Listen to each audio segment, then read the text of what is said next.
Hello everyone, welcome to my YouTube channel Tricky Chemistry Basics by Suman Negi. Today I am going to teach you the hyperconjugation part third, in which we will study about application and effect of hyperconjugation. So without wasting time, let's get started. तो हम आज पढ़ने जा रहे हैं hyper conjugation, जिसे हम अति संयुग्मन कहते हैं, उसके कुछ अनुप्रयोग, उसकी एप्लीकेशन, उसका महत्व हम पढ़ने जा रहे हैं, इम्पोर्टेंस। तो इससे पहले मैंने हाइपर कंजुगेशन की डेफिनेशन, रिवर्स हाइपर कंजुगेशन की वीडियो पोस्ट की हैं। इफ़ अगर आपने वो नहीं देखी है then please check them out in i button please. और आपसे रिक्वेस्ट है कि वीडियो को पूरी देखें और पसंद आए तो लाइक करें, सब्सक्राइब करें, शेयर करें, कमेंट करें।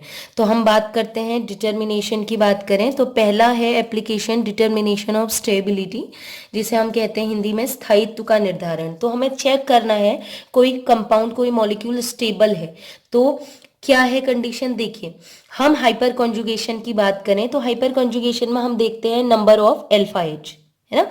तो ये कह रहा है stability directly proportional to number of hyperconjugative structure या नंबर ऑफ अल्फा हाइड्रोजन। तो इसका मीनिंग है कोई कंपाउंड, कोई मॉलिक्यूल है, उसमें अल्फा हाइड्रोजन की संख्या जितनी ज्यादा होगी, more the number of alpha H more the stability, जितने ज्यादा अल्फा एच होंगे स्टेबिलिटी उतनी ही ज्यादा। इसको एक एग्जाम्पल से भी हम समझेंगे। देखिए, स्टेबिलिटी की भी बात करें तो स्टेबिलिटी अलग अलग, जैसे हम कार्बोकेटाइन की ले सकते हैं, फ्री रेडिकल की ले सकते हैं, एल्कीन्स की ले सकते हैं। तो पहला हम डिस्कस कर रहे हैं स्टेबिलिटी ऑफ कार्बोकेटाइन। जैसा कि मैं पहले बता चुकी हूं, कार्बोकेटाइन मतलब कार्बन पे पॉजिटिव चार्ज, एक ऐसी स्पीसीज जिस पे पॉजिटिव चार्ज है और पॉजिटिव आने की वजह से वो क्या होता है, पुअर।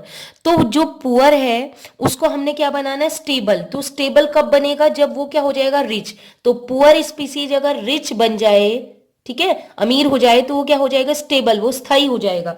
तो उसको भी स्टेबल बनाने के लिए हमने पढ़ाए हैं, पहले ही बता चुकी हूँ कि as increasing the number of alpha hydrogen जैसे जैसे बढ़ेंगे स्टेबिलिटी इंक्रीजेज, स्टेबिलिटी बढ़ जाएगी।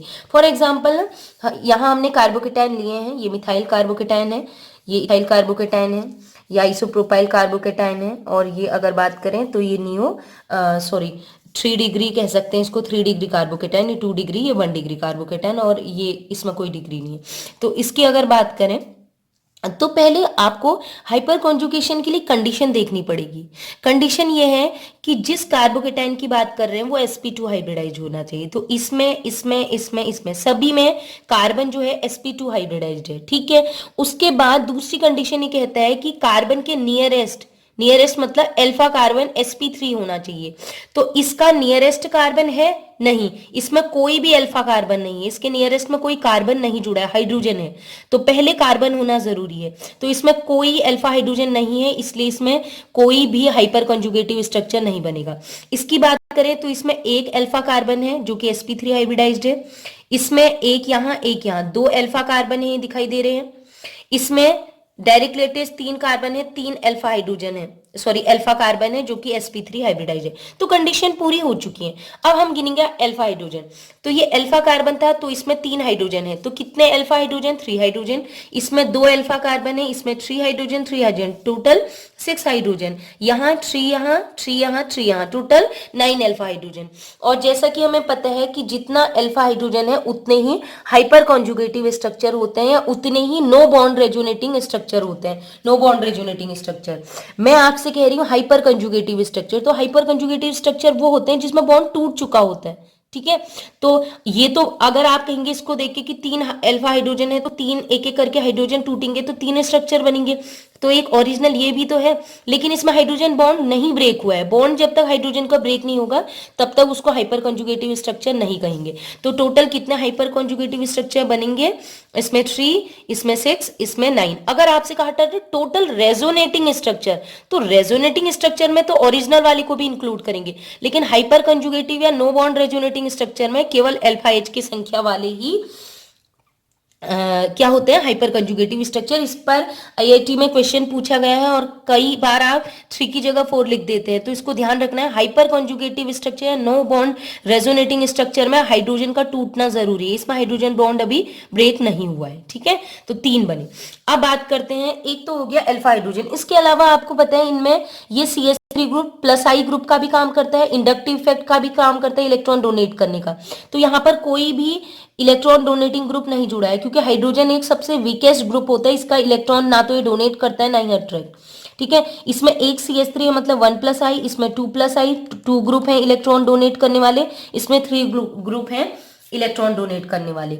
बट फिर भी हमें पता है कि जो इंडक्टिव इफेक्ट होता है वो हाइपर कंजुगेटिव स्ट्रक्चर जो है, हाइपर कंजुगेशन इफेक्ट जो है वो प्री डोमिनेट करता है over inductive effect. Means hyper conjugation effect ज्यादा पावरफुल होता है देन इंडक्टिव इफेक्ट। इसलिए क्या होगा, जैसे कि हमें पता है जैसे जैसे अल्फा एच की संख्या बढ़ेगी स्टेबिलिटी बढ़ेगी, इसलिए हम कह सकते हैं सबसे ज्यादा स्टेबिलिटी किसकी होगी, जिसमें अल्फा एच सबसे ज्यादा, उससे कम स्टेबिलिटी इसकी, उससे कम स्टेबिलिटी इसकी, और सबसे कम स्टेबिलिटी उसकी जिसमें अल्फा एच सबसे कम है। और वैसे भी अगर प्लस आई इफेक्ट भी लगाएं तब भी आप देखिए जैसे जैसे प्लस आई बढ़ेंगे कार्बोकेटाइन की स्टेबिलिटी बढ़ रही है, तब भी वही है। अब बात करते हैं स्टेबिलिटी ऑफ फ्री रेडिकल। देखिए फ्री रेडिकल कोई भी एक ऐसी स्पीसीज जिसमें एक सिंगल इलेक्ट्रॉन हो, सिंगल अकेला इलेक्ट्रॉन हो, पेयर में ना हो, अनपेयर हो, अकेला हो, तो ऐसी स्पीसीज भी क्या होती है, पुअर पुअर है। और मैंने अभी आपको बताया पुअर है, पुअर को स्टेबल बनाने के लिए उसको हमें क्या करना पड़ेगा, रिच बनाना पड़ेगा। अब हमें रिच बनाना है, तो रिच बनाने के लिए मतलब उसको स्टेबल बनाना है, तो हाइपर कॉन्जुगेशन कहता है कि जितने ज्यादा अल्फा एच उतनी ज्यादा स्टेबिलिटी, क्योंकि उतने ज्यादा स्ट्रक्चर बनेंगे, मतलब एक प्रकार से उतना ज्यादा रेजोनेटिंग स्ट्रक्चर बनेंगे हम कह सकते हैं। तो इसमें देखिएगा, इसमें कोई भी अल्फा एच नहीं, ये sp2 हाइब्रिडाइज्ड है, ये sp3, sp2 sp3 sp3, मतलब sp3 वाले हमारे अल्फा कार्बन होते हैं। तो इसमें कितने हैं, इसमें तो कोई भी अल्फा कार्बन नहीं है, तो 0 अल्फा एच। इसमें एक अल्फा कार्बन है जिसमें 3 हाइड्रोजन जुड़े हैं, ठीक है। ये ग्रुप है, ये sp2 है, इसको हाइड्रोजन नहीं गिनेंगे, ये sp2 हाइब्रिडाइज्ड है। ये वाला कार्बन है sp3 हाइब्रिडाइज्ड, और इसको हम अल्फा कार्बन कहेंगे क्योंकि ये ग्रुप है, ग्रुप से जुड़ा हुआ carbon alpha carbon, 3 alpha hydrogen. ये ग्रुप है, इस ग्रुप से जुड़े हुए 2 अल्फा कार्बन, एक ये, टोटल 3 6 अल्फा हाइड्रोजन। और यहाँ बात करें ये फ्री रेडिकल ग्रुप है 1 2 3 इसमें जुड़े हैं अल्फा कार्बन 1 2 3, और तीनों में 3 3 3, टोटल 9 अल्फा एच है। और जैसे कि हम जानते हैं जैसे जैसे अल्फा एच बढ़ेंगे स्टेबिलिटी बढ़ेगी, तो जितने ज्यादा अल्फा एच उतना ज्यादा स्टेबिलिटी। और अगर आप इंडक्टिव इफेक्ट लगाएं तब भी more the number of plus I group, यहाँ पर सबसे ज्यादा प्लस आई ग्रुप है 3, यहाँ पर 2 प्लस आई ग्रुप है, यहाँ पर 1, और यहाँ पर कोई भी नहीं। तो जैसे जैसे प्लस आई इफेक्ट पड़ता है तो भी स्टेबिलिटी बढ़ती है। तो अगर हम कार्बोकेटाइन और फ्री रेडिकल की बात करें, यहाँ पर हाइपर कंजुगेशन और इंडक्टिव इफेक्ट दोनों एक ही डायरेक्शन में लग रहा है, मतलब सपोर्ट कर रहे हैं एक दूसरे को, ठीक है। और वन मोर थिंग्स, अब कार्बेनाइन की स्टेबिलिटी की बात करेंगे आपकी, आपने वो क्यों नहीं बताया, तो मैंने पहले ही हाइपर कंजुगेशन में बता दिया है कि कार्ब एनाइन जो है वो हाइपर कंजुगेशन शो नहीं करता है। केवल 3 स्पीसीज बताई थी, एक alkene double bonded, free radical single electron, और कार्बोकेटाइन वैकेंट ऑर्बिटल। केवल ये 3 केस हैं जो हाइपर कॉन्जुगेशन शो करते हैं, तो इसलिए कार्बेनायन हाइपर कॉन्जुगेशन शो नहीं करता है, ठीक। तो बात करते हैं स्टेबिलिटी ऑफ एल्कीन की। एल्कीन की स्टेबिलिटी भी हम इसी से हाइपर कॉन्जुगेशन से देखेंगे। तो इसमें लिखा है as increasing the number of alpha H. बार बार स्टेबिलिटी के लिए आपको एक ही चीज लगाना है, वही रूल, अल्फा हाइड्रोजन इंक्रीज करेंगे तो स्टेबिलिटी इंक्रीज करेगी। तो इसमें मैंने एक ऑर्डर दे रखा कि अगर कोई एल्कीन टेट्रा सब्स्टिट्यूटेड है, ठीक है, जैसे मान लीजिए carbon C double bond C है, ठीक है, CH2 डबल बॉन्ड CH2, उसके सारे हाइड्रोजन अगर मैं 2 हाइड्रोजन इस कार्बन में है, 2 हाइड्रोजन एडजेसेंट कार्बन में है, तो दोनों के 4 हाइड्रोजन में निकाल दूं तो टेट्रा सब्स्टिट्यूटेड। अगर केवल 3 हाइड्रोजन हटा, अगर केवल एक हाइड्रोजन हटा के, सॉरी 3 हाइड्रोजन हटा के कोई ग्रुप ले आऊं ट्राई सब्स्टिट्यूटेड, अगर केवल 2 हाइड्रोजन हटते हैं तो डाई सब्स्टिट्यूटेड, और केवल एक हाइड्रोजन हटता है तो रिमूव होता है, उसकी जगह ग्रुप आते हैं तो मोनो सब्स्टिट्यूटेड। तो ये कह रहा है कि जैसे जैसे सब्स्टिट्यूशन बढ़ेगा एल्कीन में वैसे वैसे इसकी स्टेबिलिटी बढ़ेगी। तो हम एक बार प्रूव करके दिखाते हैं। कंडीशन को याद रखिएगा, ये ग्रुप है और जो ग्रुप है हमारा सी डबल बॉन्ड सी, ये sp2 हाइब्रिडाइज्ड है। तो रूल कहता है sp2 हाइब्रिडाइज्ड कार्बन से अटैच्ड, अटैच्ड यहाँ है sp3 होना, तो ये भी sp3 होता है, ये भी sp3 होता है, ठीक है। और इस वाले कार्बन की बात करें sp2 हाइब्रिडाइज, इसमें भी ये जो डायरेक्टली अटैच है ये sp3 है, sp3 है। तो एक ग्रुप, दो, तीन और चार, ये sp3 है, मतलब अल्फा कार्बन है। तो 3 3 3 3 टोटल 12 अल्फा एच। इसकी बात करें तो 3 यहाँ, 3 यहाँ, 3 यहाँ, टोटल 9 अल्फा एच। यहाँ अगर बात करें ये sp2 है, ये sp2, इसको मैंने ऐसे मार्क कर दिया इसके एडजेसेंट में इधर और यहाँ, तो टोटल 3 यहाँ, 3 यहाँ, टोटल 6 अल्फा एच। इसकी बात करें तो ये sp2 है, ये sp2 है। इस sp2 के बगल में तो कोई अल्फा कार्बन है नहीं, लेकिन इस sp2 के बगल में है sp3 hybridize alpha carbon, 3 alpha H. इनकी बात करें तो ये sp2 है, इसके बगल में कोई भी sp3 कार्बन नहीं है, इसके बगल में भी कोई भी sp3 कार्बन नहीं है, इसलिए इसमें कोई अल्फा हाइड्रोजन नहीं है। और जैसे कि हमें पता है as increasing the number of alpha H stability increases, means इसमें क्या है 12 अल्फा एच स्टेबिलिटी सबसे ज्यादा, 9 अल्फा एच स्टेबिलिटी कम, 6 अल्फा एच स्टेबिलिटी और कम, 3 अल्फा एच स्टेबिलिटी और कम, और 0 अल्फा एच तो स्टेबिलिटी लीस्ट हो जाएगी। तो यह है ट्राई सब्स्टिट्यूटेड, मतलब 3 हाइड्रोजन, इसके देखिए 1 2 3 4 4, देखिए एक्चुअल में ये होगा ना 2 हाइड्रोजन होते हैं, 4 हाइड्रोजन, इसके 4 के 4 हाइड्रोजन हट गए और इसमें 1 2 3 4 ग्रुप आ गए, इसमें 1 2 3 ग्रुप आए हैं, इसमें 1 2 ग्रुप आए हैं डाई सब्स्टिट्यूटेड, इसमें 1 ग्रुप है मोनो सब्स्टिट्यूटेड, इसमें कोई भी ग्रुप नहीं है, इसलिए ये क्या हो जाएगा, मतलब ये क्या है नॉन सब्स्टिट्यूटेड है। तो आई होप आपको ये एग्जांपल समझ में आ गया हो। नेक्स्ट है directive influence of group on benzene. देखिए इसकी मदद से हम बता सकते हैं बेंजीन या किसी भी एरोमेटिक रिंग की अगर बात करें, उस रिंग में अगर कुछ ग्रुप जुड़े हैं तो वो ऑर्थोपैरा डायरेक्टर होंगे कि मेटा डायरेक्टर होंगे, हम इसको आसानी से प्रिडिक्ट कर सकते हैं। तो इसके लिए मैंने ट्रिक बताई थी, जो sp2 हाइब्रिडाइज्ड कार्बन है, अब वो sp2 कौन सी होगी, बेंजीन वाली कार्बन, ये कार्बन है, ठीक है, ये sp2 ही है। sp2 से अटैच्ड हो sp3 कार्बन, ये sp3 होगी, ठीक है। अगर ये sp3 में अगर ch3 ग्रुप जुड़ा है, दिख रहा है ch3 मिथाइल ग्रुप जुड़ा है, तो डेफिनेटली वो ऑर्थोपैरा डायरेक्टर होंगे। कैसे, इसके लिए मैं ट्रिक बता देती हूँ आपको। आपको क्या करना है, ट्रिक अभी बाद में बताऊंगी। देखिए सबसे पहले क्या होगा, H पॉजिटिव रिमूव हुआ, इस बॉन्ड के दोनों इलेक्ट्रॉन मूव करेंगे यहाँ पर इन दोनों के बीच, तो एक बॉन्ड बन जाएगा। और जैसे बॉन्ड बनेगा इस कार्बन में 1 2 3 4 5 बॉन्ड हो जाएंगे, क्योंकि एक बॉन्ड आ रहा है, तो ठीक उसी समय ये बॉन्ड आगे मूव करेगा आगे कार्बन में, तो एक रेजोनेटिंग स्ट्रक्चर ये बन गया। ऐसे ही ये नेगेटिव यहाँ पर आएगा, ये मैं रेजोनेंस बताने लगी, ये था हाइपर कॉन्जुगेशन जब H पॉजिटिव बाहर निकलता है। इसके बाद अगर मैं आगे ले जाती हूँ तो ये रेजोनेंस कर रही हूँ, निगेटिव बॉन्ड बनाएगा, बॉन्ड वाला नेगेटिव, ये बता चुकी हूँ पहले, ट्रिक भी बताई है शॉर्टकट तरीके से कैसे बनाते हैं। नेगेटिव वाला बॉन्ड बनाएगा और बॉन्ड वाला नेगेटिव, ठीक है। और लास्ट में क्या होगा, एटलीस्ट देखिए H पॉजिटिव सब में दिखाएंगे आप लोग, ठीक, लास्ट में नेगेटिव वाला बॉन्ड बनाएगा और जो यहाँ पर बॉन्ड बना हुआ है ये बॉन्ड फिर से टूटेगा और इस कार्बन पे चला जाएगा, इस कार्बन पे आ गया नेगेटिव, तो नेगेटिव फिर से H पॉजिटिव के साथ जुड़ जाएगा। तो आई होप आपको इतना समझ में आ गया हो। अगर आपको ये जो रेजोनेंस मैंने बताई है नहीं आया है तो एक बार प्लीज आई बटन पे मैं उसका लिंक दे दूंगी, आप जरूर उसको देखें ताकि आप आसानी से निकाल सकें। तो हम कह सकते हैं ये जो CH3 ग्रुप है, बेंजीन रिंग में अगर CH3 ग्रुप जुड़ता है तो बेंजीन रिंग में इलेक्ट्रॉन डेंसिटी बढ़ा रहे हैं। कैसे कहा हमने इलेक्ट्रॉन डेंसिटी बढ़ा रहे हैं, क्योंकि आपने देखा होगा जब H पॉजिटिव निकला, हाइपर कॉन्जुगेशन हुआ, तो बेंजीन रिंग में नेगेटिव चार्ज आ गया, यहाँ आया, यहाँ आया और यहाँ आया, मतलब नेगेटिव चार्ज का मतलब है कि वो रिच हो गया है ना, मैंने बताया था पॉजिटिव मतलब पुअर होगा और नेगेटिव मतलब रिच। तो हम कह सकते हैं कि नेगेटिव आने की वजह से हम कह सकते हैं इलेक्ट्रॉन डेंसिटी बढ़ गई, इलेक्ट्रॉनों का घनत्व बेंजीन में बढ़ गया। तो इलेक्ट्रॉन डेंसिटी कहां पर सबसे ज्यादा बढ़ी, जहां पर नेगेटिव चार्ज आ रहा है वहां पर सबसे ज्यादा माने जाते हैं इलेक्ट्रॉन।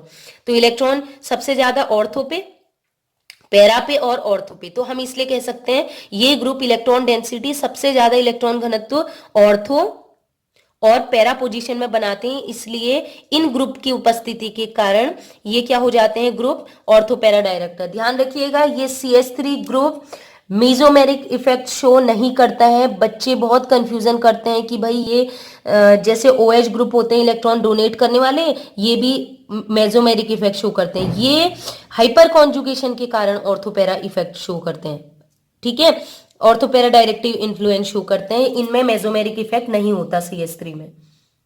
नेक्स्ट, वही rule, if sp2 hybridised carbon attached with sp3 hybridised carbon containing electronegative atom, अगर कोई sp2 हाइब्रिडाइज्ड कार्बन मतलब बेंजीन का ये जो है वो sp3 के साथ जुड़ा हो, ये तो sp3 होता है आपको पता है, ये कार्बन sp3 है, और ये जो sp3 हाइब्रिडाइज्ड कार्बन है वो किसी इलेक्ट्रोनेगेटिव एटम के साथ जुड़ा हो, एक भी इलेक्ट्रोनेगेटिव एटम होता है जैसे कि फ्लोरीन और क्लोरीन, इनमें ही पाया जाता है हाइपर कॉन्जुगेशन। ये रिवर्स हाइपर कॉन्जुगेशन शो करता है, ये मैं बता चुकी हूँ इससे पहले वाली वीडियो में कि फ्लोरीन और क्लोरीन अगर अटैच होते हैं sp3 हाइब्रिडाइज्ड कार्बन में तो ये रिवर्स हाइपर कॉन्जुगेशन शो करता है। और कैसे होता है देख लीजिए, वो ग्रुप हो सकते हैं CCl3 अटैच हो, जैसे ये अटैच है, CF3 अटैच हो या CF2H अटैच्ड हो। बस मैं आपसे इतना कहूंगी, sp3 हाइब्रिडाइज्ड कार्बन में एक भी फ्लोरीन एक भी क्लोरीन है तो वो रिवर्स हाइपर कॉन्जुगेशन शो करेगा।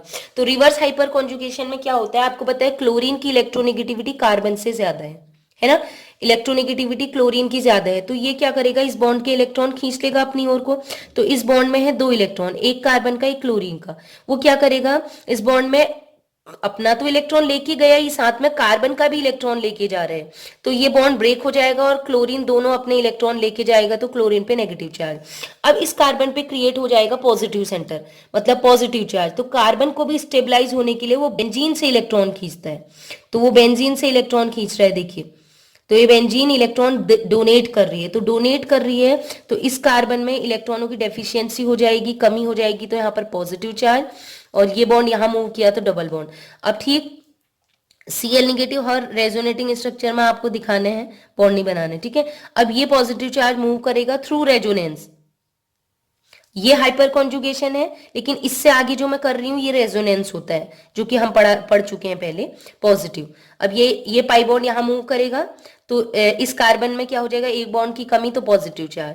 अब ठीक है, इसी प्रकार ये पाई बॉन्ड यहाँ मूव करेगा तो अब पॉजिटिव चार्ज आ जाएगा इस कार्बन में, और एटलीस्ट इस पॉजिटिव को मेंटेन करने के लिए, सॉरी यहाँ पर डबल बॉन्ड था, इस पॉजिटिव को मेंटेन करेंगे, ये नेगेटिव चार्ज फिर से बैक अटैक करेगा इसी कार्बन पे, तो जैसे इस कार्बन पे अटैक करेगा 1 2 3 4 5 बॉन्ड कंप्लीट हो गए, मतलब इसलिए वो क्या करेगा, क्योंकि उसकी कंडीशन स्टेबिलिटी अचीव करने के लिए केवल 8 इलेक्ट्रॉन होने चाहिए, लेकिन जैसे यहाँ पर एक बॉन्ड बनता है तो टोटल 10 इलेक्ट्रॉन हो जाते हैं, जो कि पॉसिबल ही नहीं है ना। इसलिए क्या करेगा, एक बॉन्ड ब्रेक कर देगा और जो पॉजिटिव चार्ज वाली कार्बन है उसको इलेक्ट्रॉन डोनेट करेगा, तो ये हमारी बन जाएगी दोबारा से ये रिंग, ठीक है। तो ये बन गया टोटल।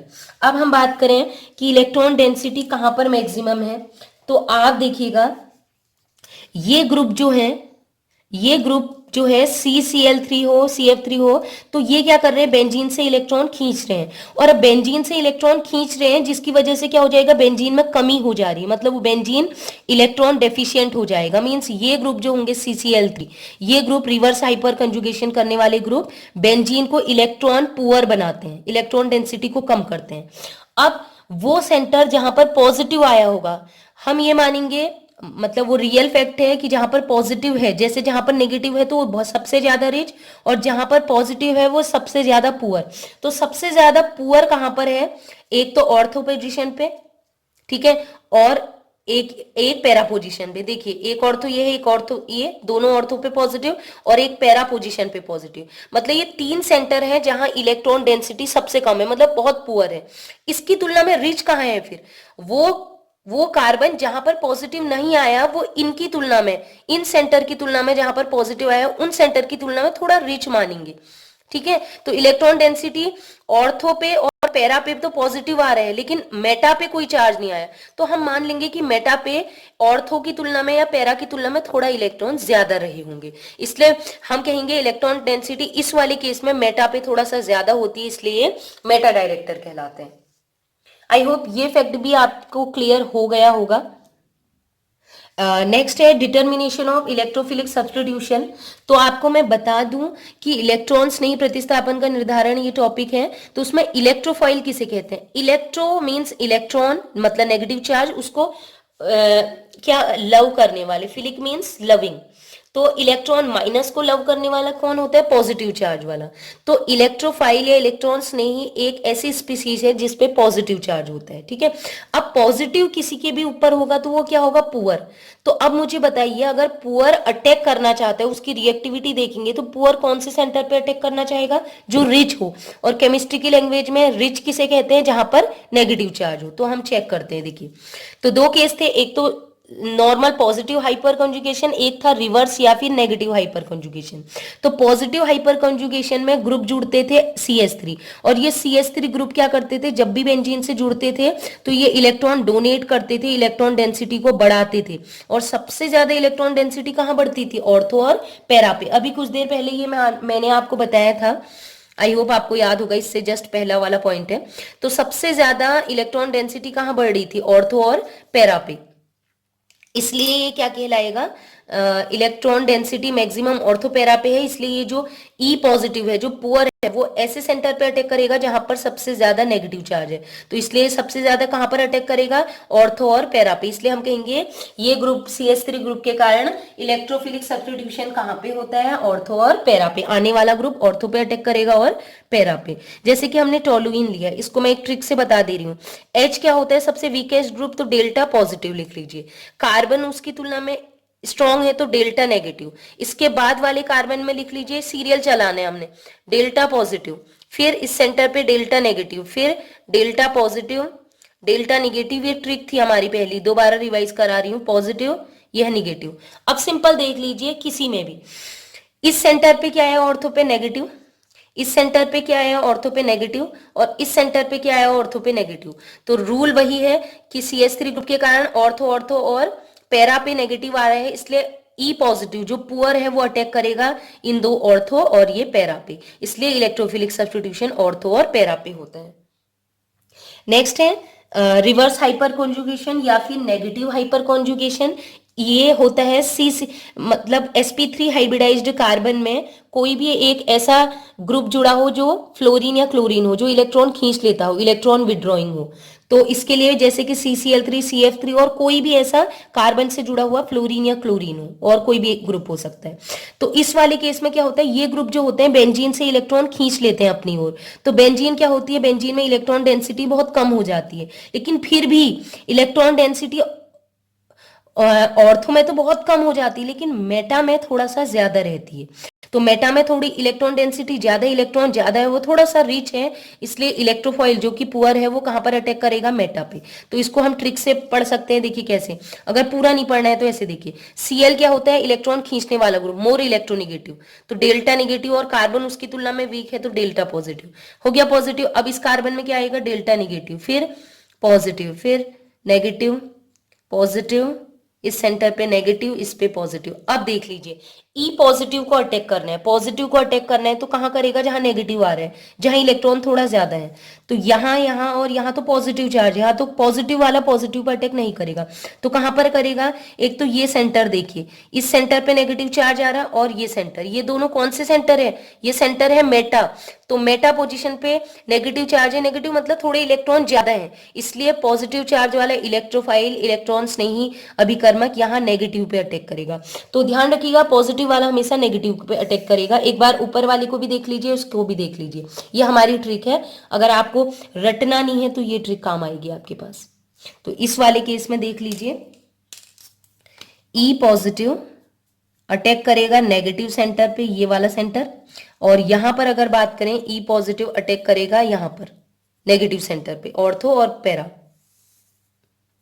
आई होप आपको क्लियर हो गया होगा। नेक्स्ट पॉइंट है डिटर्मिनेशन ऑफ बॉन्ड लेंथ। तो इसमें हम बंध लंबाई का निर्धारण करेंगे with the help of hyperconjugation. Due to hyperconjugation bond length changes. अब हाइपर कॉन्जुगेशन में ऐसा क्या होता है कि बॉन्ड लेंथ चेंज होता है? तो देखिए, बॉन्ड लेंथ हम पहले भी पढ़ चुके हैं कि सिंपल कॉन्जुगेशन या रेजोनेंस की बात करें, वहां पर भी बॉन्ड लेंथ चेंज होती थी। रीजन था, बॉन्ड जब सिंगल वाला डबल में बदलता है, डबल वाला सिंगल में बदलता है, तो बॉन्ड लेंथ ऑब्वियसली चेंज होगी। तो जैसे हम देखें सी और सी, कार्बन सिंगल बॉन्ड कार्बन, इसकी बॉन्ड लेंथ सबसे ज्यादा होती है, तो वो कितनी होती है 1.54 एंगस्ट्रॉम। लेकिन वहीं हम बात करें सी डबल बॉन्ड सी, तो इसकी बॉन्ड लेंथ थोड़ा कम हो जाती, वो होती 1.34 एंगस्ट्रॉम। और ट्रिपल बॉन्ड की बात करें, कार्बन ट्रिपल बॉन्ड कार्बन, तो बॉन्ड लेंथ और कम हो जाती, वो होती 1.20 और 1.21 एंगस्ट्रॉम के करीब। तो क्या हुआ रीजन, देखिए due to hyperconjugation, hyperconjugation की क्या हो रहा है, सिंगल बॉन्ड जो है वो किस में कन्वर्ट हो जा रहा है, पार्शियल डबल बॉन्ड करेक्टर आ जाते हैं। जो सिंगल बॉन्ड है वो डबल बॉन्ड में बदल जाता है, ठीक है। तो सिंगल बॉन्ड की पहले बॉन्ड लेंथ ज्यादा थी, तो जैसे ही वो डबल बॉन्ड में कन्वर्ट होगा उसकी बॉन्ड लेंथ क्या हो जाएगी, कम हो जाएगी, डिक्रीज हो जाएगी। और अगर हम बात करें डबल बॉन्ड, तो डबल बॉन्ड की अगर हम बात करें तो पहले ये बॉन्ड लेंथ क्या होती है, कम। लेकिन अगर डबल बॉन्ड कन्वर्ट हो रहा है सिंगल बॉन्ड में, ठीक है, डबल बॉन्ड अगर सिंगल बॉन्ड में कन्वर्ट हो तो डबल बॉन्ड की पहले बॉन्ड लेंथ कम होती है, लेकिन जैसे वो सिंगल बॉन्ड में बदलेगा उसकी बॉन्ड लेंथ बढ़ जाएगी, ठीक। तो इसे एक ट्रिक से समझते हैं, एक डायग्राम से समझते हैं। तो देख लीजिए, ये है sp2 हाइब्रिडाइज्ड कार्बन, मैं बार बार एक ही चीज बता रही हूँ, sp2 हाइब्रिडाइज्ड कार्बन से जुड़ा हुआ कार्बन sp3 हो, और इस sp3 में हाइड्रोजन जुड़ा हुआ है, तो हाइड्रोजन वी ग्रुप है, तो ये अपने इलेक्ट्रॉन डोनेट करेगा। तो H निकला, इस बॉन्ड के दोनों इलेक्ट्रॉन यहाँ पर डोनेट हुए। तो देखिए अभी क्या था, कार्बन कार्बन के बीच, कार्बन कार्बन के बीच क्या था, सिंगल बॉन्ड, तो बॉन्ड लेंथ कितनी थी 1.54, ठीक है, बॉन्ड लेंथ ज्यादा थी, अधिक थी, मोर थी। अब जैसे ये क्या होगा, दो इलेक्ट्रॉन H यहां से निकला और बॉन्ड लेंथ, जैसे इसने बॉन्ड यहां दिया, ये क्या बन जाएगा, डबल बॉन्ड, और डबल बॉन्ड की बॉन्ड लेंथ कम हो जाती है। तो हमने क्या किया, दो देख लीजिए इसमें, तो ये सिंगल बॉन्ड था, बॉन्ड लेंथ 1.4 थी, मोर थी। अब जैसे ये क्या हो जाएगा, H निकलेगा, अपना बॉन्ड यहां देगा, यहाँ पर क्या बन जाएगा, डबल बॉन्ड, और डबल बॉन्ड बनते ही इसकी बॉन्ड लेंथ क्या हो जाएगा, डबल बॉन्ड बनते ही बॉन्ड लेंथ कम हो जानी चाहिए। तो पार्शियल डबल बॉन्ड करेक्टर आने की वजह से इसकी बॉन्ड लेंथ नॉर्मल की तुलना, जो 1.54 एंगस्ट्रॉन होता है सिंगल बॉन्ड, इसकी तुलना में थोड़ा सा कम हो जाता है। देखिए आप कहोगे 1.34 क्यों नहीं हुई, ये डबल बॉन्ड हमेशा के लिए नहीं रहेगा, अभी रिवर्स होगा, निगेटिव यहाँ आएगा और ये फिर से H पॉजिटिव में अटैक करेगा। आई होप आपको समझ गया होगा, मैं आ गया होगा कि ये जो डबल बॉन्ड बना हुआ है ये पार्शियली बना है, इसलिए पूरा का पूरा 1.34 नहीं होगा, थोड़ा सा सिंगल बॉन्ड से बॉन्ड लेंथ थोड़ा सा कम हो गई, इसलिए क्योंकि पार्शियल डबल बॉन्ड आ रहा, कुछ देर के लिए आ रहा, ठीक। वैसे ये डबल बॉन्ड है, जैसे ये बॉन्ड है, इस कार्बन की वैलेंसी बढ़ जाएगी, 1 2 3 और 4, और एक हाइड्रोजन हो गया 5 बॉन्ड होते हैं नहीं, तो एक बॉन्ड टूटेगा और उसके इलेक्ट्रॉन कार्बन पे चले जाएंगे। तो जो डबल बॉन्ड था उसकी बॉन्ड लेंथ थी 1.34, जो क्या थी, कम थी। अब जैसे वो सिंगल बॉन्ड में बदलेगा तो बॉन्ड लेंथ क्या हो जाएगी, सिंगल बॉन्ड की ज्यादा होती है तो इसकी बॉन्ड लेंथ थोड़ा सा बढ़ जाएगी, क्योंकि ये भी पार्शियली है, कुछ ही देर के लिए सिंगल बॉन्ड में रहेगा ये, इसलिए इसकी बॉन्ड लेंथ 1.34 से थोड़ा सा बढ़ जाएगी और ये हो जाएगी 1.39 एंगस्ट्रॉम। और फिर ये कंडीशन रिवर्स भी होती है, सिंगल बॉन्ड बना है, अब ये दोबारा से डबल बॉन्ड बनेगा और ये फिर से सिंगल बन जाएगा, और फिर से वो कंडीशन चलती रहेंगी, तो इसको ध्यान रखिएगा, इसलिए पार्शियल लिखा गया है। नेक्स्ट पॉइंट है डाइपोल मूवमेंट, मतलब डिटर्मिनेशन ऑफ डाइपोल मूवमेंट कह सकते हैं, द्विध्रुव आघूर्ण। ये टॉपिक मैंने अभी वीडियोस में अपनी बनाई नहीं है, क्योंकि हम जीओसी का अभी पढ़ रहे हैं और ज़्यादा वीडियो टाइम भी नहीं हुआ है मेरे चैनल को, मैंने वीडियोस बनाई नहीं है, बट फ्यूचर में मैं वीडियोस इसमें जरूर दूंगी। इसकी डाइपोल मूवमेंट निकालने की भी मेरे पास बहुत अच्छी अच्छी ट्रिक्स हैं कि आपको कुछ करना ही नहीं पड़ेगा, हाइब्रिडाइजेशन से ही सब पता चल जाएगा, बट मैं वो बाद में वीडियो पोस्ट करूंगी। तो अभी हम देखते हैं डाइपोल मोमेंट। देखिए ड्यू टू हाइपर कॉन्जुगेशन, आपने देखा होगा हाइपर कॉन्जुगेशन के कारण ये स्ट्रक्चर क्या था, अभी नॉन पोलर, लेकिन हाइपर कॉन्जुगेशन हुआ, H निकला तो सडनली पोलैरिटी जनरेट होगी, इस पे नेगेटिव चार्ज आ गया और जो एटम निकला उस पे पॉजिटिव चार्ज आ गया। तो पहले क्या था, ओवरऑल चार्ज लेस था, लेकिन इसके कारण पोलैरिटी आ गई, इस पे negative charge positive charge generate हुआ।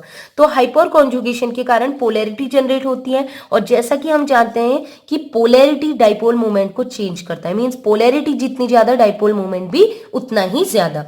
तो देखिएगा, अगर हम इथाइलिन की बात करें तो इथाइलिन में sp2 हाइब्रिडाइज्ड कार्बन है, ये sp2 हाइब्रिडाइज्ड है। क्या sp2 से अटैच कोई sp3 है? नहीं, तो इसमें अल्फा हाइड्रोजन हो ही नहीं सकता, क्योंकि sp3 कार्बन है नहीं इसमें, इसलिए हाइपर कॉन्जुगेशन नहीं है, नो हाइपर कॉन्जुगेशन। तो इसका डाइपोल मूवमेंट भी कम होगा, क्यों? क्योंकि इसमें पोलैरिटी जनरेट नहीं होगी। वैसे जनरेट होती है, मैं आपको बता देती हूँ, इसमें पोलैरिटी रेजोनेंस के कारण जनरेट होती है, लेकिन इसकी तुलना अगर हम करें तो इसमें क्या होगा, पोलैरिटी ज्यादा जनरेट होगी, इसलिए इसका थोड़ा सा डाइपोल मोमेंट कम होगा, इसकी इसकी पोलैरिटी कम होगी, इसकी ज्यादा। अब यहाँ बात करें तो यहाँ पर क्या है, sp2 हाइब्रिडाइज्ड कार्बन और यह है sp3, और sp3 हाइब्रिडाइज्ड कार्बन में हाइड्रोजन है 3 हाइड्रोजन, तो H निकला, बॉन्ड के इलेक्ट्रॉन यहाँ गए और ये वाला बॉन्ड आगे मूव करा। तो अब देखिए नॉन पोलर था, हाइपर कॉन्जुगेशन के कारण polarity negative positive charge generate हो गया, तो चार्ज जनरेट हुआ तो इसकी पोलैरिटी बढ़ गई, तो पोलैरिटी जितनी ज्यादा, ध्रुवीयता जितनी ज्यादा, उतना ज्यादा डाइपोल मोमेंट या द्विध्रुव आघूर्ण हो जाएगा। नेक्स्ट पॉइंट है determination of heat of hydrogenation, हाइड्रोजनीकरण की उष्मा। तो आपको पता है CH2 डबल बॉन्ड CH2, आप देख सकते हैं ये है CH2 डबल बॉन्ड CH2, ठीक है। इसमें अगर हम हाइड्रोजन को ऐड करें H2, ठीक है, तो H2 को इसमें ऐड करें तो ये बन जाएगा एल्कीन CH3। तो जब हाइड्रोजन को ऐड करते हैं, ठीक है, ये होता है अनस्टेबल, एल्कीन कहीं ना कहीं अनस्टेबल है, इसकी तुलना में आपको पता है एल्केन क्या होता है, स्टेबल। तो इस अनस्टेबल एल्कीन को स्टेबल एल्केन बनाने के लिए हमने हाइड्रोजन ऐड किया, तो हाइड्रोजन ऐड करने पर कुछ हीट रिलीज होगी, तो जो भी हीट रिलीज होगी उसको कहेंगे हीट ऑफ हाइड्रोजनेशन, मतलब हाइड्रोजनीकरण में हाइड्रोजन को ऐड करने में जो हीट रिलीज हो रही है। अब ऐड करने में हीट इसलिए रिलीज हो रही है क्योंकि इस कंपाउंड को, जो अनस्टेबल कंपाउंड है, उसको स्टेबल बना रहे हैं। स्टेबल बनाने के लिए हमें कुछ एफर्ट करना पड़ेगा, कुछ मेहनत खर्च करनी पड़ेगी, वही खर्च जो हो रही है, जो एनर्जी रिलीज हो रही है, बाहर निकल रही है, वही है हीट ऑफ हाइड्रोजनेशन। तो आपको पता है कि अल्फा हाइड्रोजन के कारण, जो हाइपर कॉन्जुगेशन के कारण कंपाउंड स्टेबल होता है, तो हम कह सकते हैं कि जितने ज्यादा अल्फा एच होंगे तो वो पहले से ही स्टेबल हो जाएगा, और पहले से ही स्टेबल हो जाएगा तो उसका हाइड्रोजनेशन करने पर, जब हम हाइड्रोजन ऐड करेंगे तो हमें ज्यादा हीट खर्च नहीं करनी पड़ेगी। हीट खर्च ज्यादा कहाँ करनी पड़ती है, जो बहुत कम स्टेबल हो, बहुत कम स्टेबल होगा तो बहुत लीस्ट स्टेबल होगा, तो उसको बहुत ज्यादा उसकी स्टेबिलिटी बढ़ाने के लिए हमें ज्यादा एनर्जी खर्च करनी पड़ेगी। लेकिन अल्फा हाइड्रोजन बढ़ेंगे तो स्टेबिलिटी बढ़ेगी, और स्टेबिलिटी बढ़ेगी तो हमें हीट कम देनी पड़ेगी उसको और स्टेबल बनाने के लिए। तो ऐसे समझिएगा, इसमें मैंने पर्टिकुलर वैल्यू नहीं दी है, बट आप एक बार बुक्स में देखिएगा, और मैंने इंटरनेट में भी देखा, इनकी वैल्यूज भी दी थी, बट मैंने कहा अभी मेरा मोटिव ये नहीं है कि dipole moment height of hydrogenation कितना होता है। हमारा मोटिव है केवल हमें ये बताने कि अल्फा हाइड्रोजन से इसकी स्टेबिलिटी और हीट ऑफ हाइड्रोजन स्टेबिलिटी बढ़ रही है और हीट ऑफ हाइड्रोजनेशन कम हो रहा है, केवल यही इंडिकेट कराना है, इसलिए मैंने वो वैल्यू नहीं लिखी, लेकिन आप उसमें देख सकते हैं।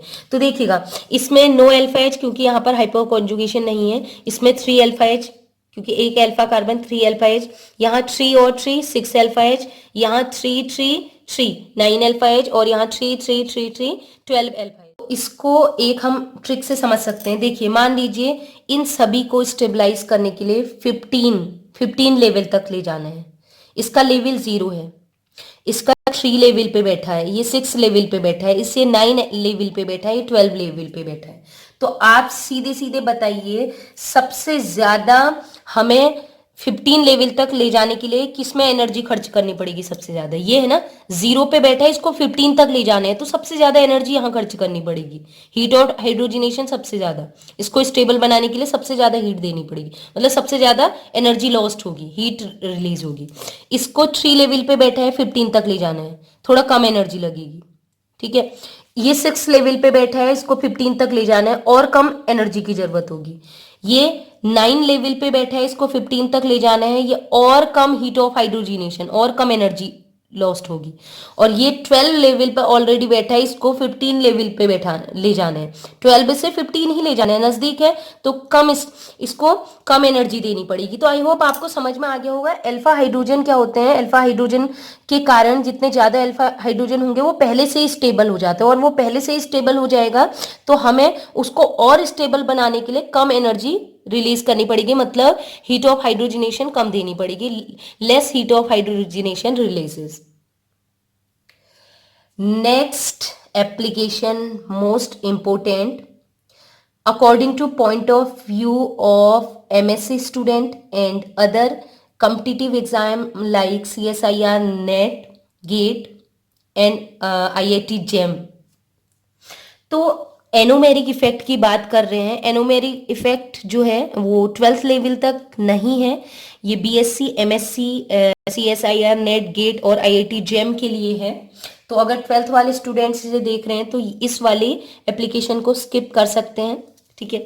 तो पहले मैं आप थोड़ा सा एनोमेरिक इफेक्ट के बारे, एनोमेरिक कार्बन के बारे में थोड़ा सा बता देती हूँ, क्योंकि इतना ज़्यादा मैं इसमें अभी फोकस नहीं कर रही हूँ, एज अ एप्लीकेशन के लिए ले रहे हैं। जो स्टीरियो केमिस्ट्री पढ़ेंगे तो हम वहाँ डिफाइन करेंगे इसे। आपने रिवर्स हाइपर कंजुगेशन सुना होगा कि उसमें पाई बॉन्ड के electron sigma star anti bonding orbital में डोनेट किए जाते हैं।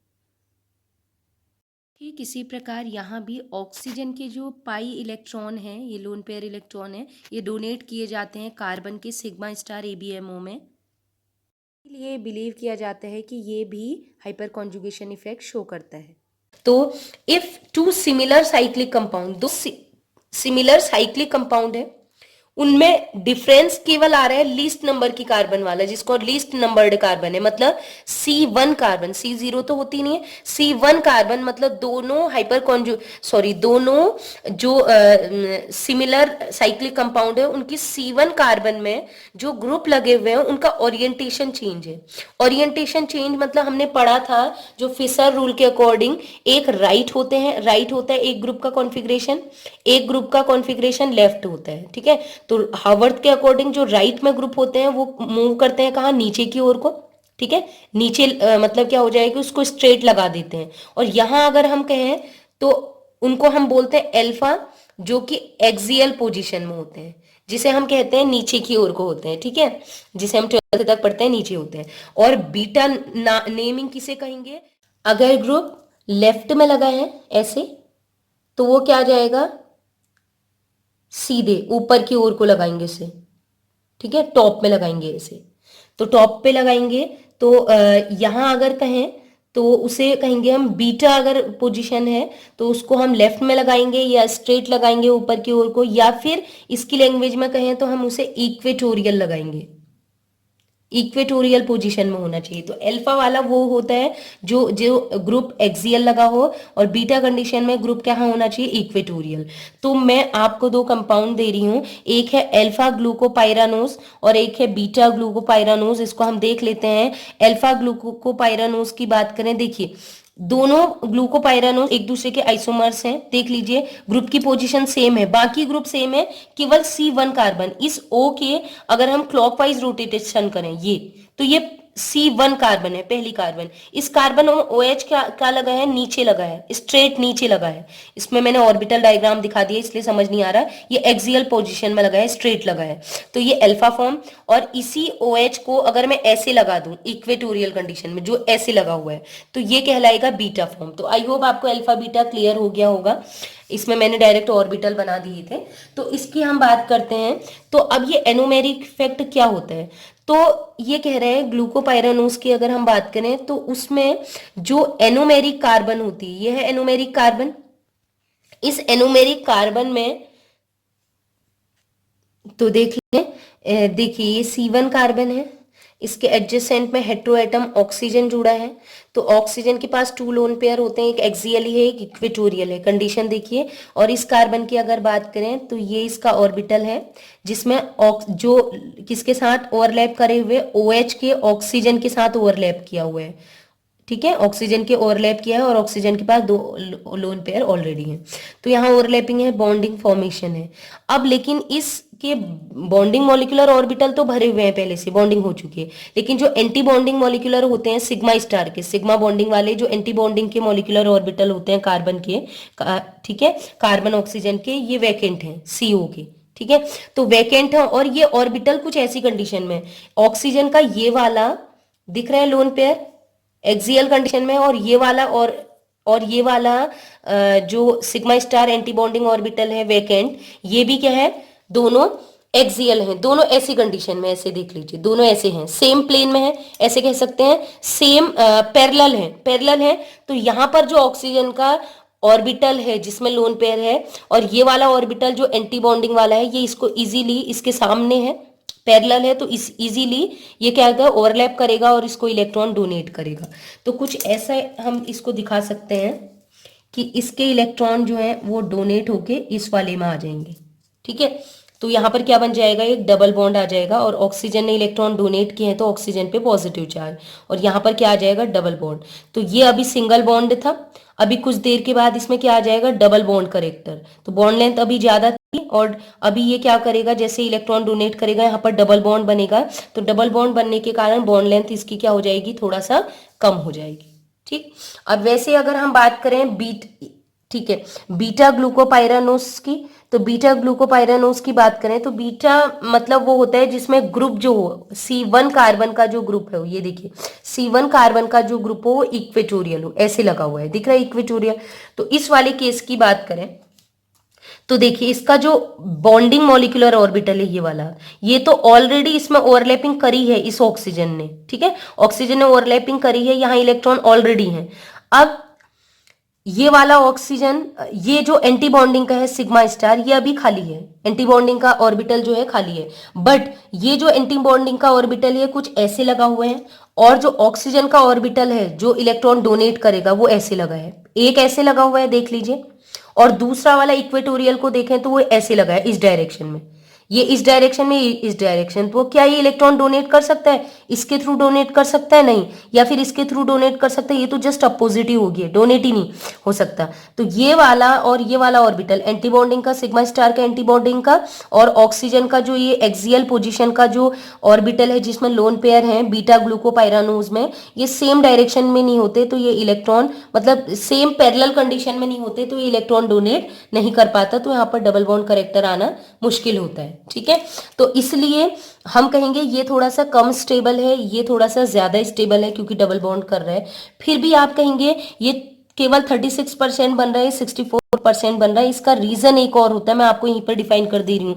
देखिए इसमें जो एक्सियल पोजीशन में OH ग्रुप है ये रिंग के ठीक नीचे है, तो यहाँ पर क्या हो जाएगा, स्टेरिक इफेक्ट होता है, स्टेरिंग स्ट्रेन होता है, जिसके कारण ये अनस्टेबल हो जाता है, थोड़ा इसकी स्टेबिलिटी कम, ठीक है। जबकि यहाँ पर ये इक्वेटोरियल कंडीशन में, मतलब ये जो रिंग है स्टेरिक, ये जो रिंग है रिंग से दूर है ये रिंग, ठीक है, OH ग्रुप, तो स्टेरिक इफेक्ट यहाँ पर स्टेरिक स्ट्रेन OH ग्रुप पे कम लगेगा, ठीक है, स्टेरिक स्ट्रेन कम होगा, तो इसलिए ओवरऑल कंपाउंड की स्टेबिलिटी इसकी तुलना में थोड़ा ज्यादा होगी, इसलिए 64% मिलता है।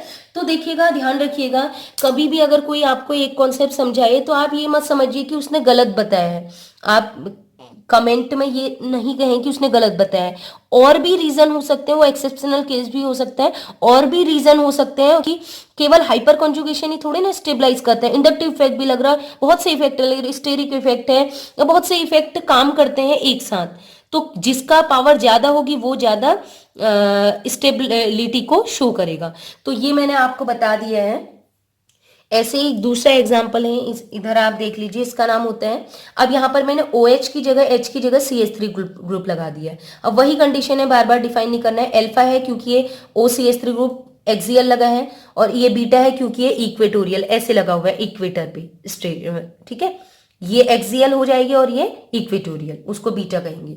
तो अल्फा मिथाइल ग्लूकोपाइरानोज रिंग जो होती है 60%, ये ज्यादा स्टेबल होती है, रीजन वही है, ये एक्सियल कंडीशन में है, ठीक है, एक्सियल कंडीशन में है, तो ये इजीली इसको इलेक्ट्रॉन डोनेट कर रहे हैं, इजीली इलेक्ट्रॉन, क्योंकि ये दोनों सेम, ये दोनों पैरेलल है, इस ऑक्सीजन के ऑक्सीजन का जो ऑर्बिटल है और इसके जो OH के जो सॉरी कार्बन का जो एंटी बॉन्डिंग का ऑर्बिटल है, दोनों पैरेलल कंडीशन में, तो इजीली इलेक्ट्रॉन डोनेट करेगा, यहाँ पर डबल बॉन्ड करेक्टर आ जाएगा, और डबल बॉन्ड होने की वजह से ज्यादा स्टेबल हो जाता है। जबकि यहाँ पर बात करें तो यहाँ पर ऑक्सीजन और ये जो है CH3 ये इक्वेटर कंडीशन में है, तो इस समय कार्बन के जो एंटी बॉन्डिंग के ये वाले ऑर्बिटल हैं, और ऑक्सीजन की ये जो ऑर्बिटल आपको दिखाई दे रहे हैं जिनमें लोन पेयर हैं, ये दोनों पैरेलल कंडीशन में हैं, ऑक्सीजन के ऑर्बिटल ये हैं और कार्बन के एंटी बॉन्डिंग के ऑर्बिटल कुछ ऐसे हैं। तो यहाँ पर और यहाँ पर अगर हम देखें तो यहाँ पर ये इलेक्ट्रॉन यहाँ से यहाँ डोनेट नहीं कर सकता। अगर कंडीशन ये होती, दोनों ऑर्बिटल आमने सामने होते, तो ये इलेक्ट्रॉन डोनेट कर पाता। इस वजह से यहाँ पर ये इलेक्ट्रॉन डोनेट नहीं कर पाएगा इसके एंटी बॉन्डिंग ऑर्बिटल में, ये खाली रहेंगे, यहाँ पर डबल बॉन्ड नहीं बन सकता, इसलिए अनस्टेबल है। इसका अदर रीजन ये भी है कि आप कहेंगे वहां भी तो यही था, स्टेरिक स्ट्रेन था यहाँ पर, तो ये कम स्टेबल होना चाहिए, यहाँ स्टेरिक स्ट्रेन ज्यादा है। तो दूसरा रीजन ये भी है कि ये है कि यहाँ पर जो OCH3 है, ठीक है, वो OCH3 जो है वो इस ऑक्सीजन के साथ हाइड्रोजन बॉन्ड नहीं बना सकता, जबकि उस वाले केस में क्या था, O के साथ क्या था, H। तो ये जो H था, H पॉजिटिव, ये कहीं ना कहीं किसके साथ, इस ऑक्सीजन के साथ वहां पर, ठीक है, ये H इस ऑक्सीजन के साथ क्या बनाएगा, हाइड्रोजन बॉन्ड। तो हाइड्रोजन बॉन्ड भी इसको स्टेबलाइज करेगा, जबकि यहां पर तो हाइड्रोजन बॉन्ड बनना पॉसिबल ही नहीं है। और ऐसे अगर हम इसकी बात करें, क्या यहाँ पर H है फ्री, ऑक्सीजन से जुड़ा हुआ डायरेक्ट रिलेटेड, हाइड्रोजन है नहीं, तो हाइड्रोजन यहाँ पर O के साथ बॉन्ड नहीं बना सकता, हाइड्रोजन बॉन्डिंग नहीं होगी। तो वहां पर हाइड्रोजन बॉन्डिंग थी, इसलिए बीटा वाला कंडीशन ज्यादा स्टेबल था। यहाँ पर हाइड्रोजन बॉन्डिंग नहीं है, केवल लग रहा है ऑक्सीजन इजीली डोनेट कर रहा है इलेक्ट्रॉन, डबल बॉन्ड आ रहा है, डबल बॉन्ड होने की वजह से ज्यादा स्टेबल है, ये कम स्टेबल है। तो आज की वीडियो कंप्लीट हो चुकी है। ये हाइपर कॉन्जुगेशन का थर्ड सीरीज है और लास्ट सीरीज है। इसके बाद एक इलेक्ट्रोमेरिक इफेक्ट पे वीडियो आएगा। उसके बाद हम हाइब्रिडाइजेशन, उसकी ट्रिक्स पढ़ेंगे और साथ में एसिडिटी, एनर्जी, बॉन्ड लेंथ में क्या चेंज करता है वो बताना है। उसके बाद नेक्स्ट वीडियो हम देखेंगे कि हम किस पर बनाए हैं, कि स्टीरियो केमिस्ट्री हो या bond formation, SN1, SN2, E1, E2, तो वो तो हम देखेंगे। तो आई होप मैंने आपके सारे डाउट इसमें क्लियर कर लिए हों और आपको ये समझ भी आ गया हो, ठीक है। तो ये सारी वीडियो जो होंगी कहीं ना कहीं कनेक्टेड हैं। जो मैं स्टार्टिंग से पढ़ा रही हूँ उसमें बार बार मैं एक ही चीज बोल रही हूँ। तो अगर आपने मुझे कंप्लीटली फॉलो किया है, मेरी स्टार्टिंग वाली इंडक्टिव इफेक्ट से सारी वीडियो देखी है, तो ये तो आपको ऐसा लग रहा होगा ये तो मैम पढ़ा चुकी हैं, एक ही सी चीज है रिपीट हो रही है।